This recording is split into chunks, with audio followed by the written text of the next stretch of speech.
nombre es Ernesto. Tengo 28 años y vivo en Guadalajara. Trabajo en un pequeño depósito de bebidas cerca del Mercado Central. Casi todos los días me levanto tarde, con la cabeza pesada, tratando de recordar qué hice la noche anterior. Laura, mi esposa, ya suele estar levantada preparando el café. Yo casi nunca digo nada. Solo me siento, miro el vaso y dejo que el tiempo pase. Mi madre siempre dice que me crié dentro de la iglesia. Desde niño me sabía de memoria los himnos y los versículos, pero hace tiempo que ese recuerdo se volvió lejano. Hoy, cuando paso frente al templo, evito mirar. No es rabia, es cansancio. Allí dentro todavía están algunas personas que me vieron crecer, que pensaban que sería un líder, un ejemplo, y quizá por eso mismo me alejé. No soportaba la mirada de quienes esperaban algo de mí. Laura intenta mantener una rutina normal. Sale temprano a trabajar, vuelve al final del día y a veces me encuentra sentado en el mismo lugar. Habla poco, pero su mirada lo dice todo. Es una mezcla de pena y miedo. Yo me doy cuenta. Intento disimular con ironía o silencio. Cuando menciona que extraña orar conmigo, cambio de tema. Digo que no necesito una iglesia para tener fe, pero sé que no es verdad. Los fines de semana suelo reunirme con unos amigos en un bar cerca de la plaza. Hablo fuerte, me río demasiado y hago bromas que al día siguiente me avergüenzan. Bebo como quien quiere olvidar. A veces vuelvo tambaleando, a veces ni vuelvo. Laura antes intentaba esperarme despierta, pero ahora solo apaga la luz y cierra la puerta. Escucho el sonido del cerrojo y siento cómo crece el peso de la distancia entre nosotros. Mi casa es pequeña, sencilla, pero siempre está limpia. Es ella quien mantiene todo en orden. Yo suelo decir que tiene una obsesión por la perfección. En el fondo, sé que es su manera de protegerse del caos que yo traigo dentro. Cuando veo las flores que pone en la ventana, pienso en la vida que podríamos tener si yo fuera otro hombre. Pero ese pensamiento no dura mucho. El sonido de las botellas me llama de nuevo. De vez en cuando todavía abro la Biblia que mi madre me regaló cuando me casé. Las páginas están llenas de notas antiguas, promesas que alguna vez parecían posibles. Leo 2 o 3 líneas, pero enseguida las cierro. La culpa es una presencia silenciosa. Se queda ahí, mirándome, esperando que reconozca lo que hice con mi vida. La gente me ve como un hombre perdido, pero dentro de mí todavía queda un resto de fe, escondido bajo tanta suciedad. Solo que ya no sé cómo alcanzarlo. Así que sigo fingiendo que todo está bien. Trabajo, bebo, duermo, despierto y repito, como si ese fuera el modo normal de vivir. A veces, antes de dormir, escucho a Laura llorar en el cuarto de al lado. Me quedo callado, no por indiferencia, sino porque ya no sé qué decir. El silencio parece menos doloroso que cualquier palabra equivocada. Y así sigue la vida. Un día a la vez, sin esperanza, sin propósito, solo tratando de no desmoronarme por dentro. Siempre dije que mi vida era demasiado difícil como para que alguien me juzgara. Trabajar todo el día en un depósito, tratar con gente grosera, ganar un sueldo justo, y todavía tener que escuchar sermones sobre comportamiento, no era para mí. Me convencí de que la rabia que sentía era solo una forma de defensa, que nadie sobrevive en este mundo siendo tranquilo todo el tiempo. Al principio pensaba que perder el control era una manera de mostrar fuerza. Cuando alguien me provocaba, respondía al instante, sin pensar, gritaba, golpeaba la mesa, empujaba si hacía falta. Luego me decía a mí mismo que era justo, que un hombre no puede dejar que lo humillen. Así crecí escuchando, y cuando bebía, todo era más fácil de justificar. El alcohol se volvía la excusa para todo.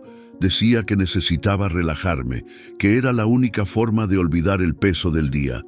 Laura intentaba hacerme parar, pero yo le decía que no entendía, que eso no era un vicio, sino una costumbre, que sería peor si guardara todo adentro y terminara explotando con ella. En el fondo, creía que estaba protegiendo nuestro hogar, siendo sincero. No veía problema en descargar la rabia sobre los demás, siempre que no fuera en casa, pero eso nunca fue verdad.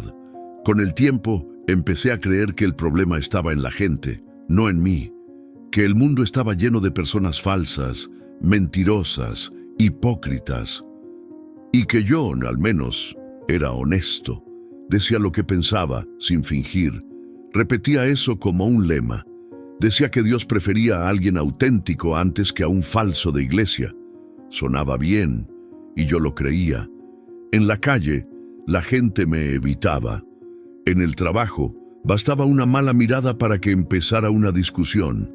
Cuando volvía a casa, le decía a Laura que me habían provocado, que nadie me respetaba. Ella intentaba escucharme, pero sentía su mirada pesada. A veces pensaba que me veía como a un extraño. Aún así, yo insistía en que el mundo era cruel y que solo los duros sobrevivían. Los domingos, cuando mi madre me pedía que fuera al culto, le respondía que no quería ser hipócrita. Decía que Dios conocía mi corazón y que no necesitaba un templo para escucharme. Creía que eso era sabiduría.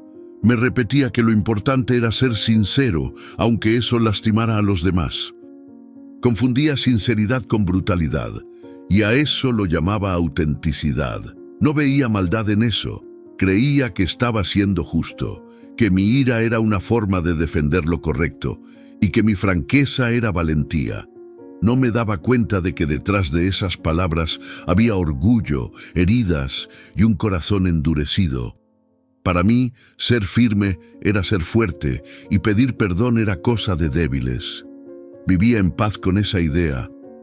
Dormía tranquilo, creyendo que vivía a mi manera, sin máscaras, sin fingir ser santo. Y cuanto más me convencía de eso, más lejos quedaba de lo que alguna vez llamé fe. Todo parecía normal, equilibrado, incluso honesto. Pensaba que tenía razón. Y nada dentro de mí me decía lo contrario. Mi madre nunca se rindió en su intento de traerme de vuelta a la iglesia. Un día, después de tanta insistencia, decidí ir. Le dije a Laura que sería solo para complacerla, pero en el fondo quería demostrar que todavía recordaba el camino. Llegué un domingo por la mañana, con el sol pegando fuerte en la fachada y el sonido de la alabanza ya llenaba el aire. Mucha gente me reconoció. Apretones de manos, sonrisas, ese aire de aprobación. Me sentí importante otra vez. Durante el culto me quedé de pie todo el tiempo, tratando de parecer concentrado. Miraba alrededor y veía gente llorando, manos levantadas, ojos cerrados. Yo me mantenía callado, observando. Cuando el pastor hablaba sobre arrepentimiento, pensaba en los demás, nunca en mí. Me decía que ese mensaje era para los que viven mintiendo, no para los que dicen la verdad, y me sentía orgulloso de eso. Después del culto, algunos hermanos se acercaron a saludarme. Decían que extrañaban mi presencia, que era bueno verme de regreso. Yo sonreía, fingiendo humildad, pero por dentro sentía una satisfacción extraña. Era como si hubiera recuperado un lugar que todavía me pertenecía por derecho. Laura parecía feliz, y mi madre, emocionada. Aquella escena daba la impresión de que yo estaba mejor. Empecé a asistir con más frecuencia. Me uní a un grupo de hombres que se reunía los miércoles para orar y hablar sobre la vida espiritual. Yo hablaba poco, pero cuando lo hacía, todos escuchaban. Hablaba con firmeza, con palabras fuertes. Me gustaba esa atención, sentía que la gente me respetaba y esa sensación me alimentaba. Con el tiempo, empecé a aconsejar a otros sobre conducta y fe. Decía que un verdadero cristiano tenía que ser fuerte, que el mundo respeta a quien se impone. Hablaba de disciplina, de ser un hombre de palabra, de no dejarse llevar por las emociones. Los más jóvenes me escuchaban como si realmente supiera de lo que hablaba. Yo creía que estaba ayudando. En casa seguía igual. Cuando Laura intentaba hablar de sentimientos, le decía que debía tener más fe, que el drama no solucionaba nada, que a Dios no le gusta la gente débil.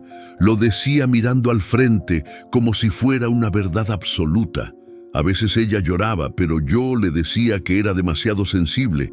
Creía que estaba siendo firme, enseñando lo correcto. Por fuera, todo parecía perfecto. Iba a la iglesia, oraba, daba consejos, cantaba algunos himnos antiguos. Todos pensaban que estaba volviendo a ser el hombre de antes, pero dentro de mí había un peso que no sabía nombrar, una mezcla de vacío y orgullo. Cuando oraba, las palabras me sonaban huecas, como si rebotaran en un lugar lejano. Lo ignoraba, me decía que solo era cansancio, y así seguí, trabajando, yendo a la iglesia, cumpliendo mi papel. La vida parecía en orden. Pero a veces, en el silencio después de los cultos, sentía un nudo en el pecho, una memoria, una inquietud que enseguida apartaba. Bastaba una sonrisa, una conversación, y todo volvía a parecer normal. Y yo seguía creyendo que todo estaba bien conmigo. Era un viernes caluroso, el depósito estaba lleno, camiones entrando y saliendo, gente gritando, el olor fuerte del alcohol en el aire. Ya estaba irritado desde temprano. Uno de los empleados, Miguel, se olvidó de anotar una entrega y el cliente llegó furioso. Empezó a quejarse, diciendo que la culpa era de la tienda, que nadie allí prestaba atención. Sentí la sangre hervir. Intenté explicarle, pero siguió hablando alto, señalándome con el dedo. Aquello me cayó como una provocación. Avancé, le empujé el brazo hacia abajo y le pedí que me respetara. Él respondió en el mismo tono. El ruido llamó la atención de todos. En segundos estábamos rodeados. El ambiente se puso tenso. Miguel trató de detenerme, diciéndome que lo dejara pasar, pero también lo empujé. Le grité que era un inútil, que por su culpa estaba pasando vergüenza. Mi voz temblaba de rabia. Todos se quedaron mirando. Hablaba sin pensar, escupiendo palabras que después ni recordaba. En el fondo sabía que el error no era gran cosa, pero el orgullo ya se había apoderado de mí. El cliente dio un paso atrás e hizo un gesto de burla. Fue suficiente. Me lancé otra vez, lo agarré por la camisa. Otro empleado intentó separarnos. Todo se volvió un caos. Cayeron botellas. Una se rompió en el suelo. Escuché a alguien gritar que llamaran a la policía y entonces sentí un empujón fuerte por la espalda. Caí sobre una pila de cajas. Me levanté enseguida con el pecho golpeando fuerte. Miré hacia atrás y vi a un muchacho que conocía de vista. Trabajaba cerca y era amigo del cliente. Se me puso enfrente mirándome fijo. Nadie decía nada. Solo se oía la respiración agitada y el ruido lejano de la calle. Me acerqué y él metió la mano en el bolsillo. Pensé que iba a sacar el celular. En el instante siguiente escuché un sonido seco, fuerte. Un golpe atravesó mi cuerpo. No entendí qué había pasado. Intenté dar un paso, pero las piernas no respondieron. Miré hacia abajo y vi la sangre corriendo por la camisa. El dolor llegó después, como una ola. La gente gritó, algunos corrieron. Yo me quedé ahí, tratando de respirar, con la vista nublada. Miguel se acercó y me sostuvo por los hombros. Quise decir algo, pero no me salía la voz. El ruido del depósito sonaba distante. El cielo se volvió blanco. Sentí el cuerpo pesado, cayendo despacio. Laura apareció entre la confusión. Alguien debió llamarla. Vi su rostro por un segundo, los ojos llenos de miedo, e intenté extender la mano. Los gritos se fueron alejando. Aún alcanzaba a oír gente pidiendo ayuda, llamando a la ambulancia, diciéndome que aguantara. Yo lo intentaba, pero el cuerpo no respondía. Solo podía pensar en cómo todo se había salido de control por una tontería, y aún así, dentro de mí, quedaba un resto de orgullo, como si admitir la culpa fuera peor que morir. De pronto, todo quedó en silencio. El ruido del depósito, los gritos, los pasos, todo desapareció como si alguien hubiera apagado el sonido del mundo. Aún veía a la gente corriendo, pero era como si estuvieran detrás de un vidrio grueso. Los movimientos eran lentos, lejanos, sin peso. Sentía mi cuerpo en el suelo, pero al mismo tiempo no sentía dolor. Era una mezcla extraña de presencia y ausencia. Intentaba levantarme, pero las manos no respondían. Entonces me di cuenta de que ya no era el cuerpo el que trataba de moverse, era solo el pensamiento. Laura estaba arrodillada a mi lado. Su boca se movía rápido, llamándome por mi nombre, pero no escuchaba nada. Solo veía su rostro deshacerse en desesperación. Uno de los hombres del depósito presionaba mi pecho, otro hablaba por teléfono. Yo lo observaba todo desde afuera, como si ya no perteneciera a esa escena. Por un momento creí que estaba soñando. Parpadeé, pero no sentí los párpados. Intenté respirar, y el aire no llegó. Aún así, no me faltaba el aliento. Era como si la necesidad de respirar ya no existiera. El tiempo parecía haberse detenido. Ni un segundo más, ni uno menos. Todo suspendido. Vi mi cuerpo inmóvil, la sangre manchando el suelo, y sentí un asombro frío. No miedo, solo asombro. Era extraño verme ahí, como si mirara a un desconocido. La escena era demasiado real para ser un sueño. Y dentro de mí, algo empezaba a entender. El vacío tomó el lugar del dolor. Un tipo de silencio que no era ausencia de ruido, sino ausencia de todo. Ninguna voz, ningún peso, ninguna sensación, solo conciencia. Sabía quién era, sabía lo que había pasado, pero no sabía dónde estaba. Miré a mi alrededor y noté que los colores eran distintos. El suelo, las personas, la luz del sol, todo se veía más claro pero sin brillo. No había sombras. Solo una claridad pareja, como si el mundo hubiera sido lavado de sonidos. Las manos que intentaban ayudarme comenzaron a alejarse, pero no físicamente. Era como si flotara, aunque no me moviera. La distancia crecía, lenta, inevitable. Laura seguía sosteniendo mi rostro y yo quería decirle que estaba bien, que ya no dolía, pero la voz no existía. Intenté aferrarme a algo, pero nada tenía forma. Solo existía ahí, entre lo que era y lo que dejaba de ser. Sin sonido, sin dolor, sin tiempo. Entonces llegó la certeza, sin palabras. Estaba muerto. No era un pensamiento, era una verdad simple, firme, imposible de negar. Y en ese instante, todo quedó absolutamente quieto. El cuerpo, el aire, el suelo, el mundo entero.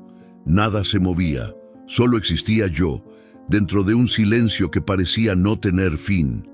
El silencio que me rodeaba empezó a cambiar. No era un sonido, sino una presencia, algo vivo, real, que lo llenaba todo. No veía el lugar, pero sabía que ya no estaba en el mundo. No había suelo, ni paredes, ni aire, solo luz, no fuerte, no débil, una luz que parecía tener voluntad propia. Por un tiempo no pensé en nada. Solo estuve ahí, consciente de existir. Y entonces percibí a alguien frente a mí. No hubo movimiento de llegada, simplemente estaba allí.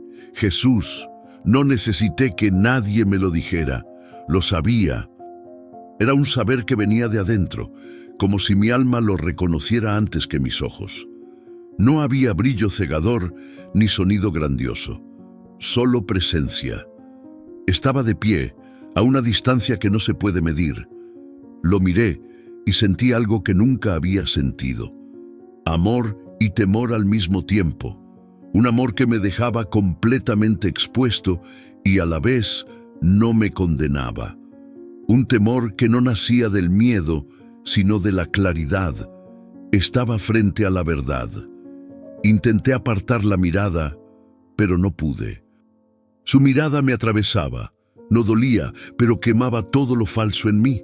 Era como si cada pensamiento, cada excusa, cada orgullo que había cargado se hiciera visible allí, y yo no podía esconder nada. Me llamó por mi nombre, no gritó, no susurró. Fue simple, directo, Ernesto, solo eso. Y ese sonido, si es que era un sonido, hizo que algo dentro de mí se callara. Nadie había dicho mi nombre de esa manera. Había autoridad y compasión en la misma medida. Sentí que no era un llamado para responder, sino para reconocer. Durante unos segundos no pude pensar, quise hablar, pero la boca no se movía. Aún así, él entendía. No dije nada, pero él lo sabía todo. Y entonces preguntó, ¿por qué endureciste el corazón? Esa frase quedó suspendida entre nosotros. No había reproche en su tono, pero sí verdad. Sentí el peso de cada palabra. Todo lo que había hecho, todo lo que había dicho, encajaba en esa pregunta. Endurecer el corazón, eso era. Yo lo había llamado sinceridad, fuerza, justicia, pero en el fondo solo era dureza. Me quedé en silencio, buscando una respuesta. No encontré ninguna. Frente a él, toda mi lógica desapareció. No había justificación que tuviera sentido, solo vergüenza. Y aún así, él no se apartó. Su mirada no me dejaba huir. No había ira, solo pureza. Sentía que él veía todo. Desde mi infancia, cada momento olvidado, cada decisión tomada por orgullo, cada palabra dicha con rabia. Todo estaba ahí, claro, y aún así él permanecía frente a mí. Su presencia era serena y firme, imposible de describir. No había prisa, no había tiempo, solo el peso de la verdad. Y fue entonces, en medio de ese silencio, que entendí. Estaba frente a aquel que me creó. El mismo Jesús del que yo decía conocer, pero al que nunca había dejado entrar de verdad, y frente a su mirada, comprendí que nada en mí podía seguir escondido. Jesús guardó silencio por un tiempo. No sabía si era largo o corto, porque allí el tiempo no existía. Solo estaba el peso de su presencia. Aún intentaba entender la pregunta que había escuchado. ¿Por qué había endurecido el corazón? Cuando levanté la mirada, él me observaba igual, firme, sereno, sin apartar los ojos. Entonces algo comenzó a suceder. No era visión ni sueño, era una memoria viva. Me vi a mí mismo, en casa, sentado a la mesa, con Laura frente a mí. Ella lloraba, pidiéndome que cambiara, que dejara de beber, que volviera a ser el hombre en el que alguna vez creyó. Yo, con voz fría, le decía que necesitaba fe, no drama. Hablaba como si tuviera razón. Y Jesús me hizo sentir lo que ella sentía en ese instante: abandono. No físico, sino del alma. Había herido a quien solo quería amarme. Después vi a mi madre. Aquel día, en la puerta de su casa, ella trató de abrazarme y yo me aparté. Le dije que estaba cansado de sus oraciones, que debía ocuparse de su propia vida. Recordé su rostro, en silencio, sin respuesta. Jesús me miró y dijo: «Confundiste firmeza con desprecio». Esas palabras entraron en mí como una hoja limpia. Sabía que eran verdad. También me mostró momentos en la iglesia, yo, con la Biblia en la mano, hablando con los más jóvenes, enseñando sobre coraje y fuerza. Les decía que un cristiano de verdad no debía dejarse llevar por los sentimientos, que un hombre de fe no llora. Vi sus rostros atentos, creyendo en mis palabras.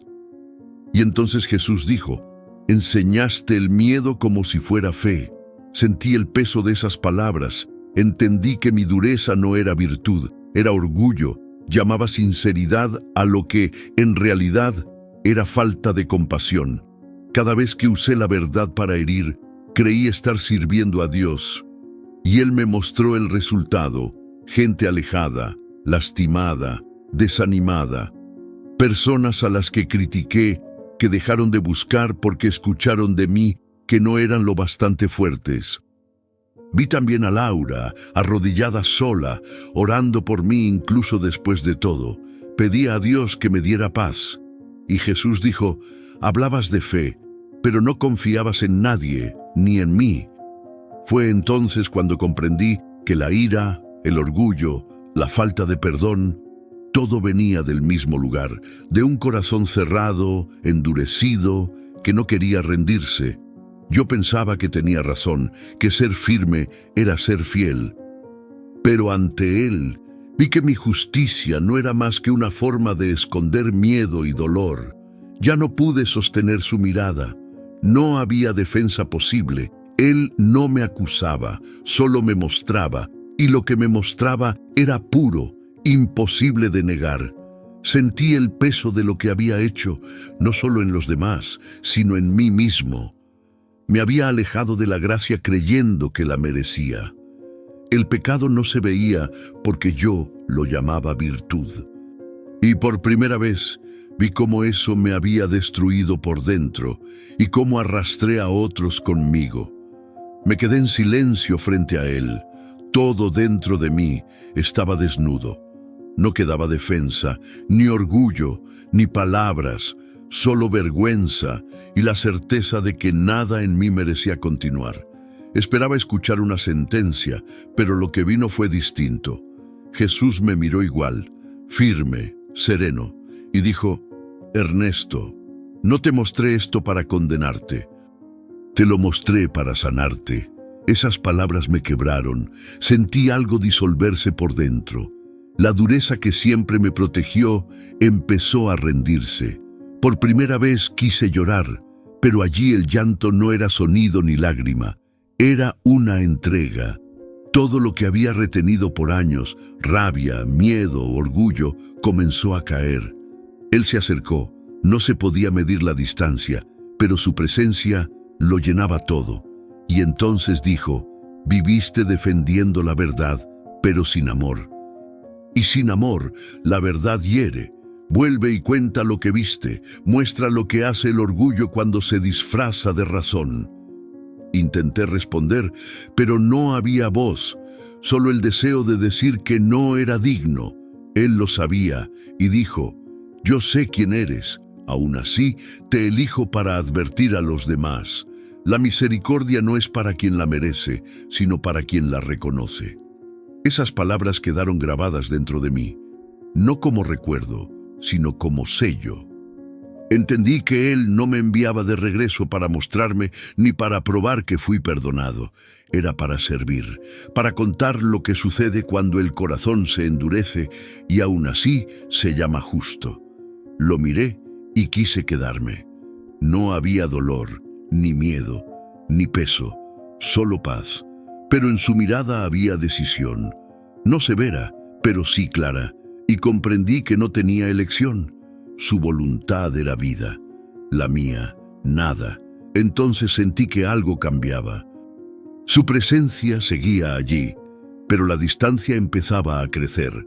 Era como si me alejara, no por fuerza, sino por obediencia. El entorno comenzó a desvanecerse y la conciencia del cuerpo volvió lentamente, como un sonido que regresa después del silencio. Antes de que todo se oscureciera, escuché, no con los oídos, sino con todo mi ser, una última frase: vive diferente, ama más de lo que hablas. Y habla solo cuando ames.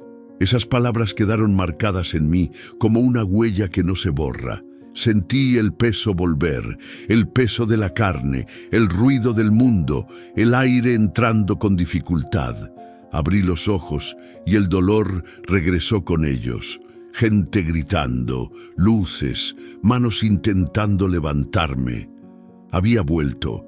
Ya no veía su presencia frente a mis ojos, pero dentro de mí había certeza. No era recuerdo ni emoción, era una misión viva. Había sido enviado de regreso y ahora llevaba en el pecho lo que Él me mandó hacer, vivir y advertir. Cuando desperté en el hospital, no entendía dónde estaba. Todo era confuso, el sonido de las máquinas, el olor fuerte, el peso del cuerpo.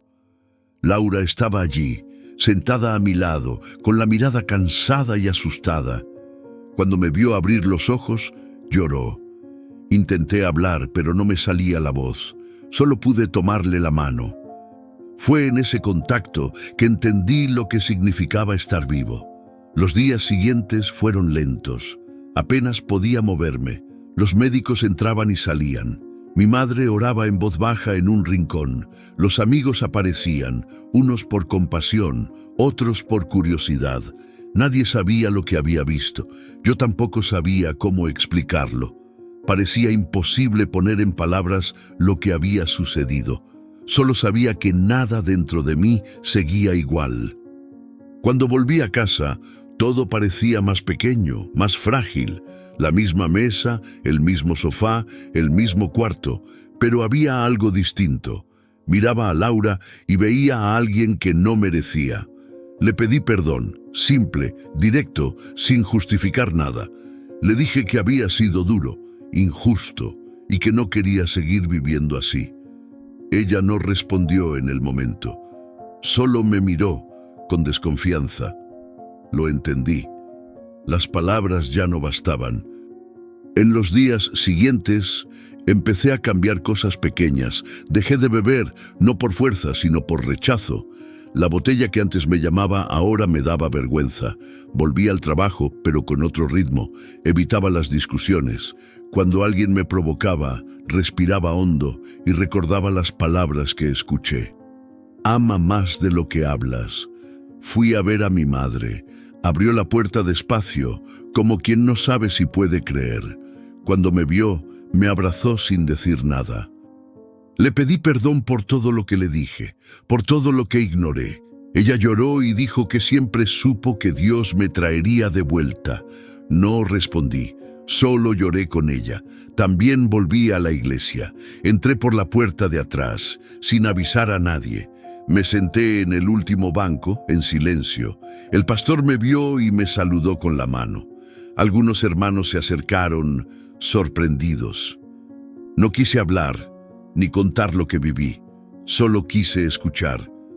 Ese día entendí que mi fe ya no era ruido, era silencio. Con el tiempo, algunos volvieron a pedirme consejos, como antes. No los rechacé, pero aprendí a escuchar antes de hablar. Cuando alguien me contaba un error, recordaba los míos, y en lugar de corregir, oraba por dentro. Mis palabras se volvieron más cortas, más verdaderas. Laura empezó a confiar de nuevo. A veces aún me miraba con miedo, pero también con esperanza. Sabía que tomaría tiempo, y yo no tenía prisa. Ahora entendía el valor de cada gesto pequeño. Hoy vivo en paz, pero no confundo la paz con el descanso. Cada día es una lucha contra el viejo yo, el que todavía intenta volver, pero ahora sé dónde termina, en la dureza del corazón. Y es ahí, en ese límite, donde aprendí a mantenerme atento, no por miedo, sino por amor.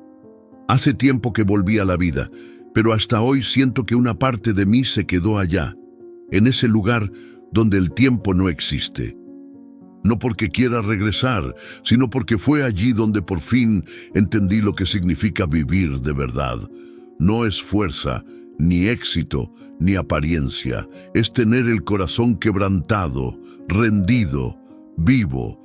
Yo pensaba que ser hombre era no doblarse, que admitir debilidad era señal de derrota. Hoy sé que es al revés. Solo quien se dobla ante la verdad puede mantenerse de pie ante la vida. La dureza que yo llamaba valentía me alejó de todo lo que era puro. Y cuando me di cuenta, estaba solo, rodeado de palabras fuertes y gestos vacíos. Jesús me mostró que el pecado más peligroso no es el que se ve, es el que uno disfraza de virtud, el orgullo que se hace pasar por sinceridad, la frialdad que se llama firmeza, la indiferencia que se disfraza de fe. Esas cosas van desgastando el alma poco a poco, hasta que uno deja de sentir culpa. Yo viví así durante años, convencido de que estaba en lo correcto. Después de aquella experiencia, aprendí a callar más, a escuchar, a pedir perdón sin explicaciones, a mirar a las personas a los ojos y ver dolor en lugar de error. Aprendí que la fe no es cuánto hablamos de Dios, sino cuánto dejamos que Él cambie nuestro corazón, y ese cambio es diario. Hay días que duelen, hay días en que uno tropieza, pero ahora sé hacia dónde mirar cuando eso pasa. Mucha gente me pregunta qué fue lo que vi. Siempre respondo lo mismo: vi la verdad. Y la verdad tenía un rostro, una mirada y un nombre.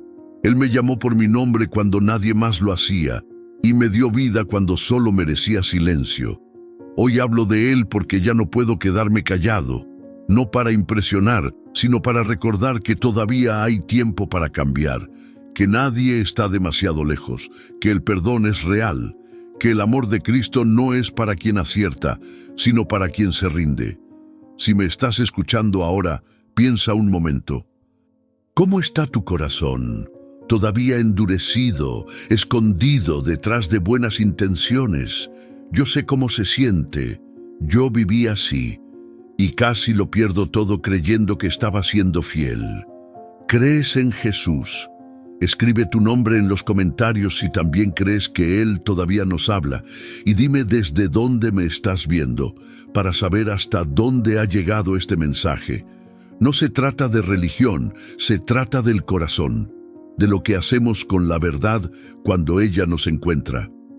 Morí por 5 minutos, pero en ese tiempo aprendí lo que toda una vida no me enseñó: que el amor sin humildad se convierte en orgullo, que la verdad sin compasión se vuelve arma, y que cada palabra que sale de nuestra boca puede sanar o herir un alma. Eso fue lo que Jesús me mandó decir, que cada palabra importa, siempre,